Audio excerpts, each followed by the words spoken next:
नमस्कार, आदाब, आवाज़ द वॉइस में आप सभी का स्वागत है, खैर मकदम है।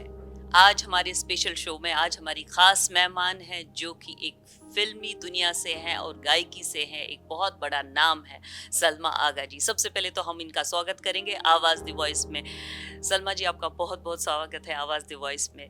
आपने बहुत कीमती अपना वक़्त निकाला और हमें टाइम दिया, तो नहीं अंजलि जी, एक्चुअली जब एक इंटरव्यू हो रहा होता है तो ऐसे लगता है जैसे आदमी सारी दुनिया से बात कर रहा है। तो एक अच्छा पैगाम, एक अच्छी चीज़ जो है, अगर आप समझते हैं कि आप मीडिया के थ्रू भेज सकते हैं तो it's my pleasure to do that.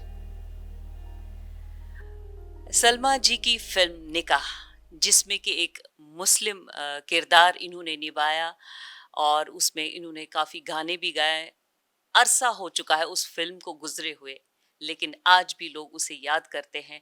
एक मुस्लिम किरदार जो आपने उसमें निभाया, तो इंडिया में आप क्या देखती हैं कि मुस्लिम महिलाएँ जो हैं, उनको किस नज़र से देखती हैं आप? ये फिल्म जो थी, और सब्जेक्ट जो इसका था, ये जिस वक्त पे आया था उस वक्त बिल्कुल ऐसा सब नहीं माहौल था जैसा आज बन गया, एब्सोल्युटली। कंट्रोवर्शियल। और स्पेशली ट्रिपल तलाक पे थी इसका सारा सब्जेक्ट जो था। तो उस वक्त इस प्रॉब्लम से लेके आज तक औरतों ने सफ़र किया, क्योंकि इसको एक गलत शेड और गलत लाइट में लिया गया था। इस्लाम एक बहुत अजीम मज़हब है और इसमें औरत के लिए बहुत जस्टिस है और रिस्पेक्ट है। तो हमारा ऐसा मानना है, और किताब जिन्होंने कुरान तर्जुमे के साथ पढ़ी है वो इस चीज़ को समझेंगे कि ऐसा कभी लिखा जा ही नहीं सकता कि आप एक औरत को वर्बली 3 दफ़ा तलाक कह के और घर से निकाल दें।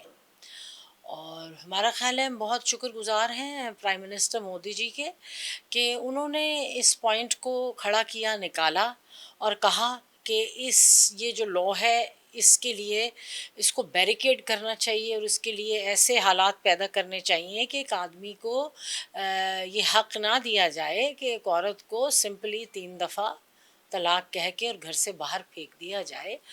तो इसके एडवांटेज फिर लोगों ने बहुत ज़्यादा लिए इस बात के, और इसका बहुत इशू हो गया था, आपको पता है। पिछले कुछ अरसा हुआ इस बात को, तो हमने उनको पूरा मोदी जी को सपोर्ट इस कॉज पे किया था। And I am very proud that I did the right thing, because आज 28 80% सॉरी 80% जो डिवोर्स रेट है वो गिर गया है। जो ये ट्रिपल तलाक का जो 3 दफ़ा तलाक कहने से होती थी, ये रुकी हैं खुद। तो ये एक बहुत बड़ी और बहुत अच्छी क्रेडिटेबल बात है जो इस हुकूमत ने पुश करके और ये कराई है, और ये अच्छा हुआ। आपको क्या लगता है कि जो ये ट्रिपल तलाक इंडिया में इसके लिए एक कानून बनाया गया है, तो जो एक मुस्लिम महिलाएं हैं, को आपको क्या लगता है उनको न्याय मिल पाएगा इसके ज़रिए? मिला है ना, जब 80% तलाक ही कम हो गई है, उसका रेशियो इतना नीचे ड्रॉप कर गया है, तो नेचुरली मिला होगा। आपने जो एक अनफेयर चीज़ थी उसके हकूक आदमी से ले लिए, हुँ। तो फिर वो चीज़ से बहुत बहुत इफ़ेक्ट हुआ। So it is a very good decision of the government, and ये सब्जेक्ट ऊपर आया, और इसमें जितनी कोशिशें हमारी थी, हमें उन पे भी फ़ख्र है, इस वजह से कि एक औरतों के लिए बहुत अच्छे हालात पैदा किए गए हैं। अब फिर से हम आपकी फ़िल्म के ऊपर, पहली फ़िल्म जो निकाह है उसके ऊपर आएँगे कि हम वो गाना सुनना चाहेंगे, दिल के अरमां। चलिए आपको एक लाइन सुनाते हैं। दिल के अरमां आँसुओं में बह गए हो, हम वफा करके भी तन्हा रह गए, दिल के अरमां आँसुओं में बह गए। बहुत खूबसूरत, बहुत खूबसूरत।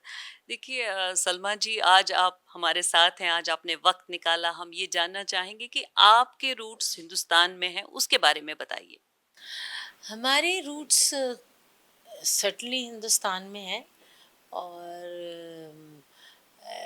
अमृतसर से हैं हम। हमारे पैटर्नल और मैटर्नल दोनों ग्रैंड पेरेंट्स भी यहाँ के थे और मम्मी की, डैडी की, नानी, नाना, दादी, दादा सबकी पैदाइश अमृतसर की है। और हम लंदन रहे, बाहर रहे ज़्यादा स्टडीज़ के लिए, चीज़ों के लिए, बट ऑफ कोर्स बचपन सारा यहाँ गुज़रा। ग्रैंडफादर जो थे उनका नाम था जुगल किशोर मेहरा और वो डायरेक्टर जनरल थे ऑल इंडिया रेडियो के। और उन्होंने मोस्टली जितने स्टेशंस हुए हैं उसके वो फाउंडर हैं, उन्होंने स्टैब्लिश किए हैं। और सबसे पहला इंडिया में जो ट्रांसमीटर लगा था इंडिया का, ऑल इंडिया रेडियो का, विविध भारती का, कश्मीर से, वो उन्होंने लगाया था। और मम्मी जो है हमारी वो भी लखनऊ में पढ़ी क्योंकि वो लखनऊ स्टेशन में 10 साल के लिए वहाँ थे। फिर ये है कि ये हमारी चौथी जनरेशन है जो फिल्म्स में है। सबसे पहले हमारी नानी अनवर बेगम जिन्होंने हीर रांझा जो पहली बनी थी उसमें काम किया था। उसके बाद मम्मी ने एक एक आरदार की फिल्म थी शाहजहां, उसमें किया। फिर हमारी फिल्म जो निकाह थी वो आई। फिर अब हमारी बेटी की फिल्म्स में है, वो कर रही है। उनकी सबसे पहली पिक्चर यशराज की थी, अभी एक और फिल्म है वो कर रही है और उसको best singer film fair award मिला है 23 का। तो ये चौथी जनरेशन हो जाती है और माशाल्लाह से बेटा है वो इन ट्रेनिंग है टू बी लॉन्च्ड। तो हम लोग बेकार लोग हैं और कोई काम आता नहीं है सिर्फ यही आता है, यही किए जा रहे हैं। जी। एक और वो गाना है निगाह फ़िल्म से ही, जो कि बहुत ही खूबसूरत है, फ़ज़ा भी है। मतलब आप बात कम करना चाह रही हैं, गाने ज़्यादा सुनना चाह रही हैं ऐसा है।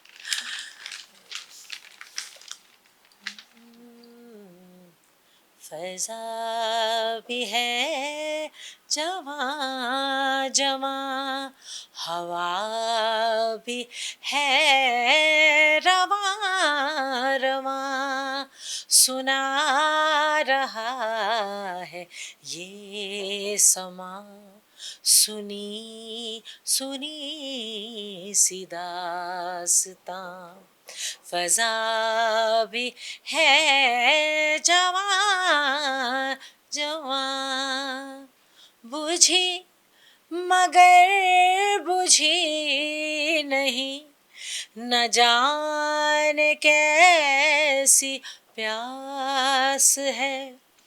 करार दिल से आज भी न दूर है न पास है, ये खेल धूप छाँव का, ये कुर्बतें ये दूरियां, सुना रहा है ये समा, सुनी सुनी सी दास्तां। वाह! बहुत खूबसूरत। आपने हिंदुस्तान में क्या पाया और हिंदुस्तान का भविष्य आप क्या देखती हैं? जो कुछ पाया हिंदुस्तान में ही पाया। आज पिछली 4 जनरेशन से जो भी फैमिली का नाम है, जो मोहब्बतें मिली हमें, जो इज़्ज़त मिली, वो सब I owe this all to my India. सब कुछ ही यहाँ से मिला हुआ है, कोई ऐसी चीज़ नहीं। अल्लाह का बहुत शुक्र है कि बेइंतहा मोहब्बतें मिली यहाँ, तो आप सैटिस्फाई हैं कितनी?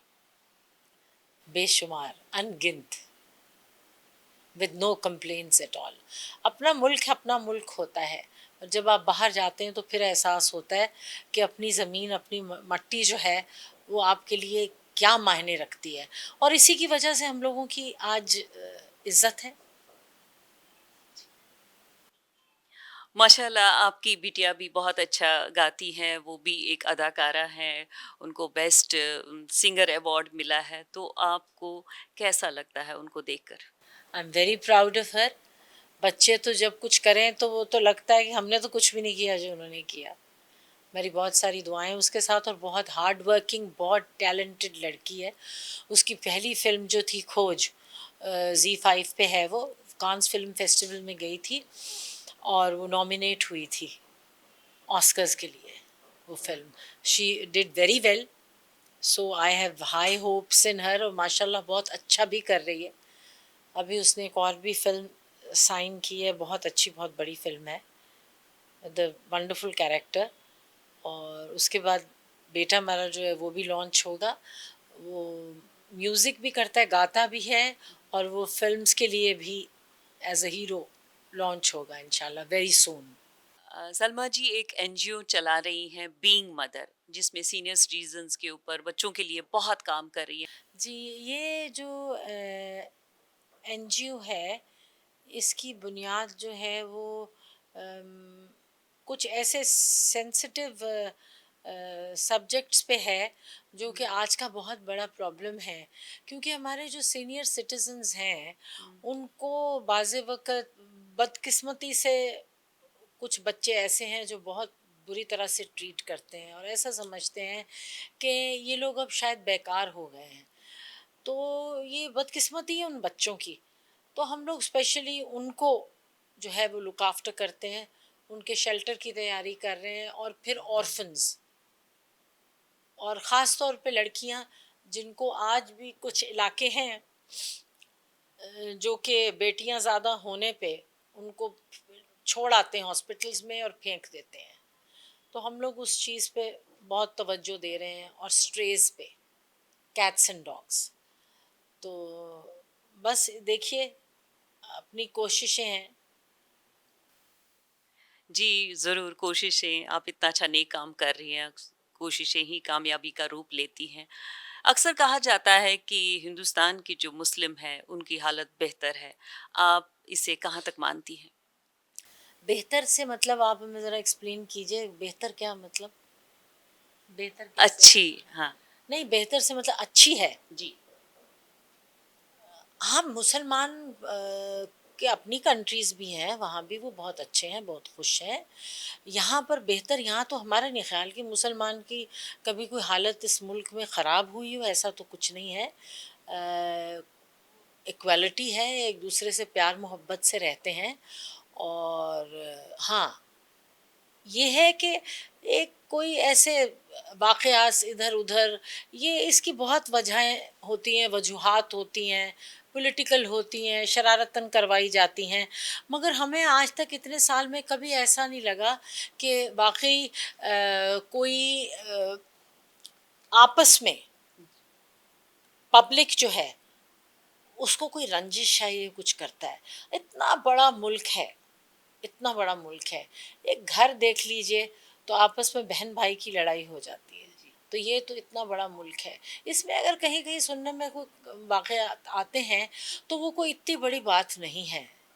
तो मेरा तो ख़्याल है it's a very peace loving country. बल्कि हिंदुस्तान ने जैसे इतने मज़हब, इतने डिफरेंट कल्चर, इतना जैसे समोया, जैसे संभाला हुआ है, ऐसे बहुत मुश्किल है होना। जिस तरीके से लोग यहाँ हैंड टू हैंड रहते हैं एक दूसरे के साथ, इतनी डिफरेंट कल्चर और मज़हब होने के बावजूद, तो हम कहते हैं कि हैट्स ऑफ, ये बहुत बड़ा क्रेडिट है एक मुल्क को, उसके हुक्मरानों को, बहुत बड़ी चीज़ है। जी, वुमेन को ऑल ओवर आप क्या मानती हैं? क्या संदेश देना चाहेंगी आपकी नज़र में? देखिए, ख़ास तौर पे मतलब औरतों को संदेश की ज़रूरत पड़ती है, क्योंकि बहुत सारी चीज़ों पे इनको कमतर दिखाया जाता है। और मानसिक तरीके से, साइकोलॉजिकली, वो इस चीज़ के चक्कर में बिल्कुल मत आए।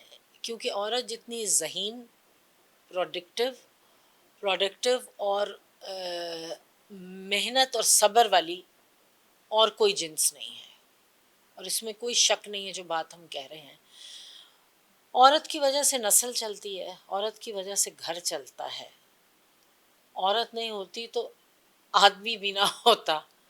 तो ये है कि अपने आप पे आप फ़ख्र कीजिए, अपनी हिम्मत बरकरार रखिए, किसी के दबाने से दबिए मत, क्योंकि आप वो सब कुछ कर सकती हैं जो कोई और कर रहा है। अब हम लोग फिज़िकल पावर की तो बात नहीं करेंगे कि किसके मसल में ज़्यादा ताकत है। ताकत तो दिमाग की होती है। एक कमज़ोर आदमी बाज़ वक़्त ऐसी चीज़ कर देता है जो एक ताकतवर नहीं कर सकता। तो बात सारी दिमाग की है। आप हिम्मत करें, आगे बढ़ें और ये मत समझें कि आपको सिर्फ़ चूल्हे, रोटी, घर की सफाई, कपड़े धोने के लिए ही अल्लाह ने पैदा किया, उसने ऐसा नहीं किया था। बिल्कुल वॉरियर भी रही हैं औरतें। और पुराने वक्तों में जब हमारे रसूल पे जब वो कुरान आया था, और उस वक्त भी उनकी अपनी शादी भी एक ताजिर औरत से हुई थी रसूल अल्लाह की, जो औरत बिजनेस करती थी। तो ये कब से ये चीज़ चलती आ रही है, सिर्फ औरतों की खुद तवज्जो की ज़रूरत है। और मोस्ट ऑफ द केसेस जब औरत औरत से लड़ती है तो वो ना करे वो ना करे, बिकॉज उससे हिम्मत टूटती है। अगर कहीं औरत औरत को देखे किसी मुसीबत में, किसी ऐसे सर्कमस्टांसिस में जो कि नाइंसाफ़ी का है, तो उसकी तरफ होके खड़े हों। बहुत बहुत शुक्रिया। चलते चलते एक और गाना आपका अपना फेवरेट। अम,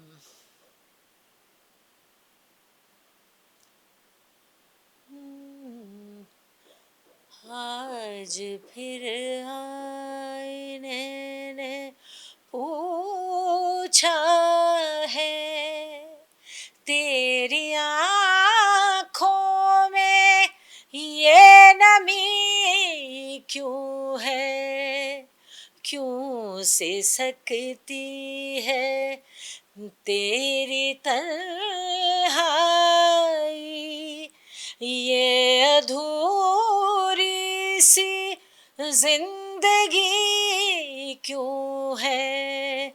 आज फिर आईने ने पूछा है, तेरी आँखों में ये नमी क्यों है। ये शबाना जी पे हमारा गाना पिक्चराइज हुआ था, शबाना आज़मी पे।